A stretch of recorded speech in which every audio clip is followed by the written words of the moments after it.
দক্ষিণ কোরিয়ার জনপ্রিয় গার্ল গ্রুপ ব্ল্যাকপিঙ্ক তাদের নতুন ইপি ডেডলাইন নিয়ে কে-পপ ইতিহাসে নতুন অধ্যায় রচনা করেছে।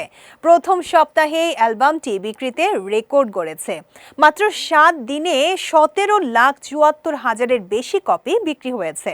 গ্রুপটির এজেন্সি YG এন্টারটেইনমেন্ট জানায়, প্রকাশের প্রথম দিনেই 14 লাখ কপি বিক্রি হয়েছিল। পূর্ববর্তী ইপি বর্ন পিঙ্কের তুলনায় ডেডলাইনের বিক্রি প্রায় 2,30,000 কপি বেশি। এত বড় চাহিদার কারণে অ্যালবামের অতিরিক্ত কপি উৎপাদন করা হচ্ছে। অ্যালবামটি বিশ্বের 38টি অঞ্চলে আইটিউনসের শীর্ষ তালিকায় প্রথম স্থান দখল করেছে। এছাড়া অ্যালবামের গো গানের মিউজিক ভিডিও ইউটিউব ট্রেন্ডিং তালিকার শীর্ষে উঠে আসে। প্রকাশের 24 ঘন্টার মধ্যে ভিডিওটি সবচেয়ে বেশি দেখা ভিডিওগুলোর মধ্যে একটি হয়।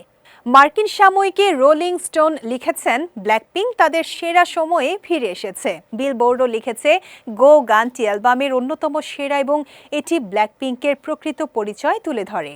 গ্রুপটি 2025 সালের জুলাইয়ে ডেডলাইন ওয়ার্ল্ড ট্যুরের ঘোষণা দিয়েছিল। 2026-এর জানুয়ারি পর্যন্ত 16টি শহরে 33টি শো সম্পন্ন করেছে তারা।